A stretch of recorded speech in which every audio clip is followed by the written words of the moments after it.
There are moments right before a great leap of consciousness when life begins to feel strangely unfamiliar. Not in chaos, not in peace, but in a suspended state that defies ordinary language. You sense a subtle shifting beneath the surface like tectonic plates moving in silence. The conversations around you no longer nourish the familiar routines, lose their weight. Even your ambitions, the ones you once pursued with fire, seem tasteless now, as if their season has passed. And this unsettles the mind, because the mind has been indoctrinated to equate worth with motion progress, with unceasing action. Yet the stillness you are experiencing is not decline, not apathy. It is recalibration, the very precursor to transformation. Quantum physics offers a mirror here. Before a particle jumps into a higher state, it passes through a mysterious interval of uncertainty, a condition scientists call superposition. In this place, infinite possibilities exist all at once, none yet chosen, all shimmering in potential. It is not a pause, but the most dynamic moment imaginable, and right now you are inside that same dimension. It is a threshold, a liminal gateway where the former version of yourself is dissolving while the emergent self is weaving into existence within the quantum field. But the linear mind resists. It demands proof sequence evidence, measurable progress. The quantum, however, does not obey such rules. What you feel is the unraveling of your old vibrational design, the subtle collapse of the frequency that tethered you to an outdated timeline. Your life is an intricate web of patterns, beliefs, and energetic codes. For years, those invisible threads held you to a certain resonance, anchoring you within a familiar reality. But when the higher self calls you forward, those threads begin to release. Contracts end. Old agreements fall away. At first, it shows up as silence, emptiness, the absence of familiar drive. And though your conditioned mind interprets this as failure, in truth, it is the most sacred sign that alignment is occurring. In spiritual language, this is the void. Mystics call it the fertile darkness, the primordial womb where creation gestates before bursting into light. Here your soul reorganizes, reshaping itself to embody the future you are summoning. The tools that once served you cannot guide you through this terrain. They belong to the identity you are leaving behind. The invitation now is not to scramble, not to panic, but to breathe into the stillness, to trust its intelligence. Silence is not emptiness.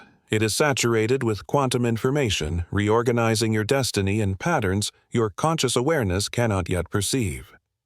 Neuroscience confirms this too. Studies on neuroplasticity reveal that the brain requires intervals of rest to rewire itself to establish new circuits. When you step into a fresh frequency, your nervous system recalibrates your predictive models.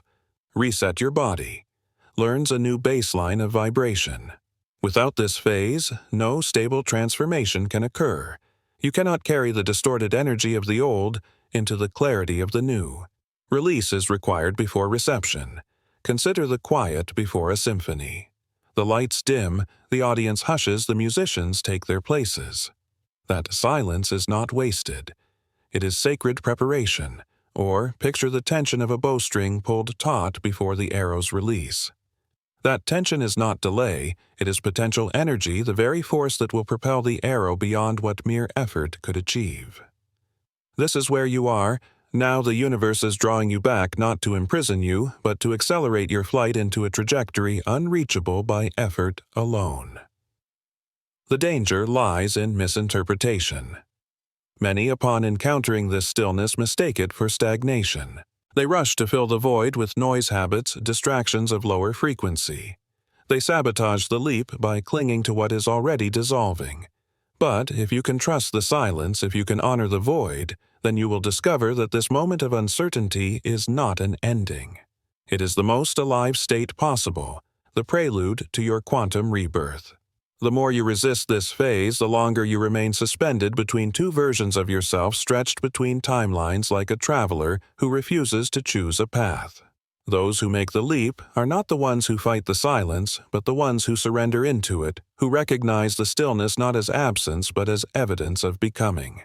When you shift your perception, when you see the strange calm not as stagnation but as the quantum loading screen for your next chapter, the field begins to reveal its subtle rearrangements. Suddenly, you find yourself in conversations that spark insights you did not expect, emotions that surface and release like long-forgotten waves, moments of piercing clarity about questions that haunted you for months. None of this is coincidence. Each event is a micro-adjustment, a fine-tuning of your frequency, so it can harmonize with the new reality calling you forward. If you feel unsteady, if you know you cannot go back but cannot yet see what lies ahead, understand this: you are standing in the exact vibrational corridor where transformation is not optional. It is inevitable. And once you see this truth, you will stop fearing the void and begin to use it as rocket fuel for your quantum jump, moving forward with clarity, trust, and the magnetic pull of inevitability. One of the most misunderstood aspects of a quantum leap is that it does not usually arrive with lightning bolts, dramatic visions, or sudden fireworks from the universe. More often it begins with friction, not chaos, not collapse, but subtle dissonance. Life feels slightly out of tune. The shoes you once wore comfortably now pinch your feet. Relationships that once felt nourishing now feel suffocating. Work that once gave meaning now feels hollow. Even your own thoughts begin to sound like the echo of a stranger, a voice that no longer belongs to who you are becoming. This is the phase of frequency mismatch, when your soul accelerates into higher resonance while the structures of your outer life still cling to the old vibration. Quantum science calls this state decoherence, the moment two systems fall out of harmony, unable to remain entangled in the same frequency. The tension that arises is not error, it is evidence. It is the universe's way of telling you that your current reality cannot host the energetic blueprint of where you are destined to go. Think of it as running new software on outdated hardware. The machine lags, glitches, sometimes even crashes, not because it is broken, but because it requires an upgrade. That upgrade is your quantum jump. Spiritually, this is the threshold where many begin to panic, asking, why does leveling up feel like breaking down? But you are not breaking. You are breaking free. You are not falling apart. You are falling out of alignment with an expired timeline. That discomfort, that dissonance, is the very propulsion that launches you into the new. Imagine standing with one foot on each of two boats drifting apart. Sooner or later, you must commit to one. And though stepping onto the unknown boat feels risky, it is always the vessel of relief because it is the one aligned with your frequency. Here is the paradox. The mind, frightened by uncertainty, will urge you to cling to the old.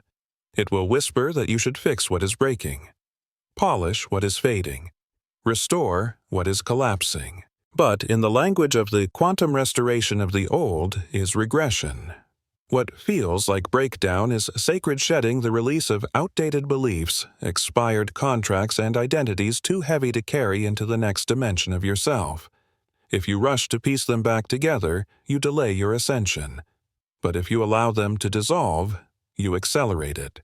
Physics offers the perfect metaphor. When an electron ascends to a higher orbital, it must absorb exactly the right amount of energy, not more, not less. The moment that a threshold is reached, the transition is instantaneous. No hesitation, no halfway state. So too with you. Your quantum jump does not happen through forcing striving or clinging. It happens the instant your frequency fully synchronizes with the new timeline. The old dissolves, the new locks in, and you suddenly inevitably become.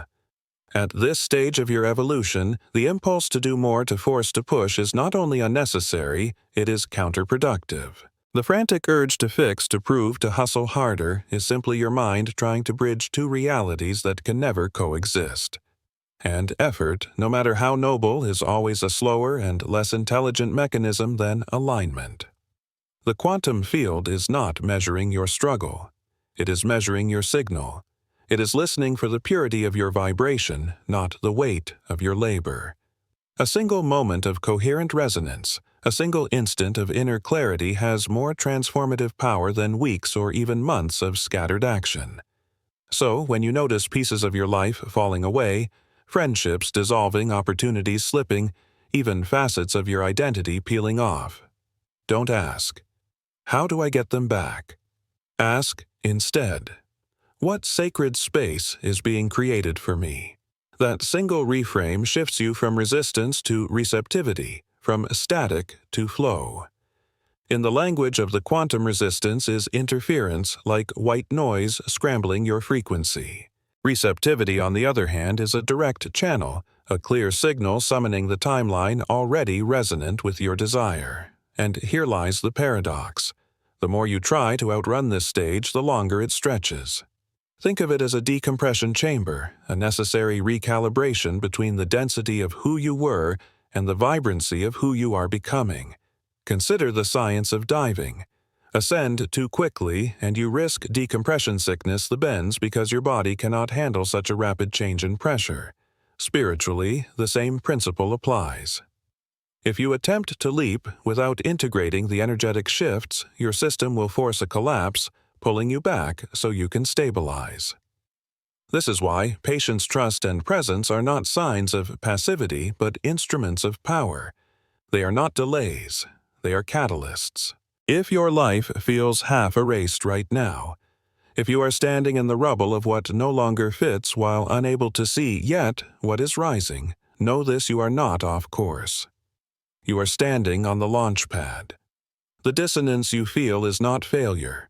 It is the bowstring, drawn back, gathering the very energy that will propel you into a reality already alive within the quantum field. And your only task in this sacred threshold: stop gripping the edge of the old boat, let go, let the current of the new vessel carry you. Because here is the profound truth: your quantum jump is not waiting for the perfect time. It is waiting for the aligned you. And the moment you release the compulsion to repair what is leaving, and instead attune yourself to what is arriving, the field locks into place. Reality reconfigures in an instant. The shift does not creep in, it ignites. Seamless, sudden, inevitable. And in that moment you will wonder why you ever doubted it. Yet, right before such a leap, the emotional field often intensifies.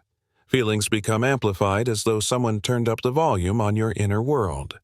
One moment you are buzzing with anticipation, utterly certain that something extraordinary is unfolding. The next doubt whispers that perhaps you are imagining it all. This is not weakness. This is not inconsistency. This is the emotional signature of transformation. Neuroscience describes the brain as a predictive coding machine running constant simulations based on past experience. Even as your higher self pulls you toward a new reality, your subconscious is clinging to the old blueprint, replaying outdated programs because they feel safe. In quantum mechanics, this moment is mirrored by superposition, the state in which multiple realities exist simultaneously, overlapping until one collapses into form. You are straddling two timelines, the one you've known and the one you are stepping into. Your emotions flicker between them like light oscillating before it stabilizes. Surges of hope followed by waves of uncertainty are not evidence of failure. They are evidence of oscillation. The stronger the fluctuation, the closer you are to coherence. The collapse is near the decisive moment when the new reality locks in and the old dissolves. This is why the emotions of this stage often feel so raw, so heightened, so undeniably alive. The stakes feel amplified because your inner compass is recalibrating in real time. Every memory, every attachment, every belief you've carried is being scanned by your consciousness with a simple question: does this belong to the new, or is this residue of the old? And that process is emotional by design, for emotions are the biochemical messengers of transformation. They tell your body you are venturing beyond the familiar. And because the body is wired for safety, it resists urging you to cling to what once was, even when it no longer serves. The greatest mistake in this crucible is misinterpretation. Believing that doubt means you are failing, that fear means you are not ready. But the truth is the opposite. The presence of fear is proof of proximity. It is evidence that the old self is losing grip and the new self is almost here. Think of it this way: turbulence doesn't mean the plane isn't flying. Turbulence means you are moving through new layers of atmosphere and your system is learning how to adjust. Your emotions right now are those atmospheric currents. They are not proof of failure. They are proof of altitude. You are flying higher than you've ever flown before, and your nervous system is recalibrating to a new level of reality. The sooner you learn to ride these currents instead of gripping the seat in panic, the smoother the journey becomes. Here's a liberating shift in perspective. Stop labeling your emotions as good or bad. See them instead as energy signatures, vibrational codes moving through your field. Joy, excitement, doubt, fear. They are not enemies. They are currents of energy revealing where your attention rests in this moment. If you judge them, you reinforce the oscillation. If you observe them, you stabilize your signal. From the spiritual perspective, this is not punishment, it is initiation. The universe is asking, can you remain coherent while the winds shift? Can you hold your frequency steady even when the atmosphere changes? Because the new timeline you're stepping into will not just carry blessings, it will also bring new challenges, new variables, new unknowns. Emotional turbulence, then, is not a test you can fail. It is the training ground where vibrational stability is born. One practice that accelerates this stability is conscious neutrality. When you feel surges of excitement, don't cling to them as if they are the only sign of progress. When waves of doubt arise, don't misinterpret them as warnings to retreat. Instead, breathe into both states knowing they are fluctuations, not destinations. Imagine yourself as the eye of the storm, calm, still aware, watching the weather shift around you, but never losing your center. This is emotional mastery, and this mastery is the mark of someone seconds away from collapsing into their chosen reality. So, if lately your feelings seem scattered, unpredictable, even overwhelming, take heart. You are not unstable. You are in motion. The field is adjusting to hold you in resonance with your chosen timeline. Every surge, every flicker is the frequency aligning itself more tightly around you. Soon, you will no longer flicker between worlds. You will land fully in the one you've been calling in. Here's another truth most people imagine, that before a quantum leap, the universe acts like a stern teacher waiting with a red pen to grade them. But that is illusion. The reality is more intimate, more empowering. It is not the universe testing your worthiness. It is your own subconscious running a final diagnostic. It is surfacing the last fragments of your old identity, offering you the sacred chance to choose differently. This is why old challenges may suddenly reappear. A conversation arrives that triggers the same anger as a relationship from years ago. A financial issue arises that awakens the old scarcity program you thought you left behind. A wave of self-doubt sounds eerily like the one you battled in the past. These are not punishments. They are mirrors, reflections of the frequency you once lived in, asking you, do you still want to remain here, or will you finally step forward? Neuroscience explains this elegantly. The brain is wired for efficiency. It defaults to the most well-worn pathways, the responses, beliefs, and behaviors you've rehearsed for years. As you approach your quantum jump, those neural pathways are still firing, hoping you will give them one last confirmation. They want to stay alive. But the only way to rewire them is not through resistance, not through force, but through demonstration. Behave as the new version of yourself, even in the presence of the old trigger. Each time you respond from alignment instead of reactivity, you weaken the old pathway and strengthen the new one. In the language of quantum mechanics, this is the collapse of the probability wave. Until you choose, both versions of you exist: the self reacting from the past and the self responding from alignment. But the instant you act as the new version, the old possibility collapses. The new becomes the only signal you are broadcasting into the field. And when that happens, reality itself reorganizes around you. This is why the challenges that rise just before a breakthrough feel so charged, so amplified. They are not punishments. They are not regressions. They are the final superposition, the last overlapping moment between the person you once were and the one you are becoming. Spiritually, the stage is not a cold exam but a ceremonial crossing a rite of passage. You are standing at the threshold, holding the key to your next reality. And the only requirement to unlock that door is this respond from the frequency you've been cultivating.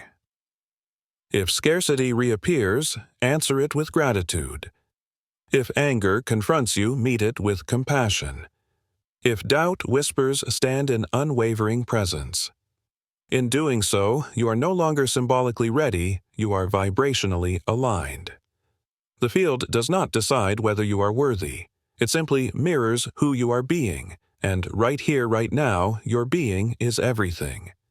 The danger in this liminal phase is misinterpretation. Many mistake the resurfacing of old challenges as evidence they are going backward. If I am still attracting this, they think, then I must be failing. But the truth is far more empowering. The very fact that these patterns surface now proves that your vibration has shifted enough for them to be flushed out of your field. You cannot clear what you have not outgrown. Awareness itself is proof of advancement. The simple act of noticing, of asking, "How can I respond differently this time?" is the strongest signal that you are nearly there. Think of it like a flight simulator. Pilots rehearse turbulence so that when the real storms come, they know exactly how to stabilize the plane. Likewise, these final test moments before a quantum jump are your simulations. They give you the chance to embody your upgraded self under conditions that once would have unraveled you. And when you pass not by perfection, but by responding from your new frequency, you are no longer imagining your future reality. You are living it in real time. So, if you are facing tension now, if old relationships or unresolved patterns are reappearing, do not assume you are stuck. Recognize it as the clearest indicator that you are pressing against the very edge of transformation. This is the threshold. This is the moment to hold alignment most fiercely, to behave as though the jump has already happened, because in the quantum sense, it already has. Anchor that truth into the field. Let your decision ripple outward as the signal that you've crossed. Here is the secret most people don't know about a quantum jump. It rarely arrives with fireworks. In the movies, a transformation is loud music swells, light bursts, the before and after is obvious. But in reality, quantum change is often quiet. One day, you wake and realize the fear you carried is gone. The problem that consumed you has dissolved into irrelevance. A conversation that once would have triggered you now leaves you untouched. The shift doesn't announce itself, it simply becomes who you are. And because it feels so natural, the mind might even minimize it, asking, "Was that it?" This is why understanding the nature of quantum transition is essential. In physics, when an electron leaps to a higher energy state, the shift is instantaneous. There is no gradual climb, no visible struggle. One moment it occupies one orbit, and in the next it is simply elsewhere. That is how timelines change. Not through drama, but through resonance. The old frequency collapses so fully that you barely remember why it ever felt like home. Neurologically, this is the integration phase. Your brain stops firing the old patterns and begins locking in the new. You no longer force yourself to think differently. Thinking differently becomes your default. This is why many miss the very moment of their leap. It feels like breathing. And that's the point. The version of you in the new reality doesn't experience it as a breakthrough, they experience it as normal. Spiritually, this quiet arrival is the most powerful confirmation you can receive. It is the universe's way of saying you've matched the frequency so completely that there is nothing left to manifest. You are simply inhabiting it. There is deep peace here, a cessation of striving, a sense of finally arriving home. And ironically, it is when you stop searching for signs that they multiply, opportunities opening, strangers crossing your path at perfect timing. Synchronicities stacking like golden breadcrumbs leading you forward. The real danger at this stage is the temptation to interfere, to poke the field, to overthink, to force visualizations, to second guess. But manifestation was never about noise or spectacle. It was always about resonance, about allowing yourself to be the frequency of the reality already waiting for you. Drama belongs to the past. It belongs to the old timeline that thrived on struggle, noise, and spectacle. The new timeline is not about chaos, it is about flow. It is about trust. It is about understanding that just because your quantum jump felt quiet does not mean it was small. In fact, the quiet leaps are often the most profound, the most permanent, because they happen at the deepest layer of all your identity. Not only in what you do, not only in your circumstances, but in the very essence of who you are being. And this is the moment where embodiment becomes everything. Instead of asking, "Did it work?" you begin to ask, "How do I live fully as this version of me?" Every decision from here, every response, every action becomes an expression of alignment. You are no longer forcing change from desperation. You are flowing as change itself, and the quantum field recognizes this coherence instantly. It mirrors it. It weaves new opportunities, new synchronicities, and new pathways into your reality without strain, without struggle, without you having to push. So, if you've been expecting your leap to feel like an explosion, take a closer look at the subtle signs. Notice the mornings that feel lighter. Notice the conversations that unfold with ease. Notice the sudden clarity in decisions that once left you frozen. These are the markers of arrival. These are the quiet confirmations that you are already inhabiting the new reality. Now, your only task is to remain there. If you are hearing these words, it is not coincidence, it is coherence. You are resonating with the higher timeline already. You have tuned yourself to the frequency of the version of you that holds everything you have been calling in. This is no longer about reaching. This is about stabilizing, integrating, expanding. In quantum language, your leap is not the end. It is the beginning. The field responds not to scattered desire, but to sustained coherence. And you have proven you can hold that signal long enough to collapse an entirely new world into form. The next step is to make this frequency your home. No more slipping back when things feel quiet. No more testing to see if the universe is still working. Anchor yourself in this identity so deeply that nothing can shake it. Remember, you are not here to force life into shape. You are here to align with the timeline that already carries your desires to live in harmony with it and to let it unfold with a grace so natural it feels effortless. That is the quiet power of your quantum leap.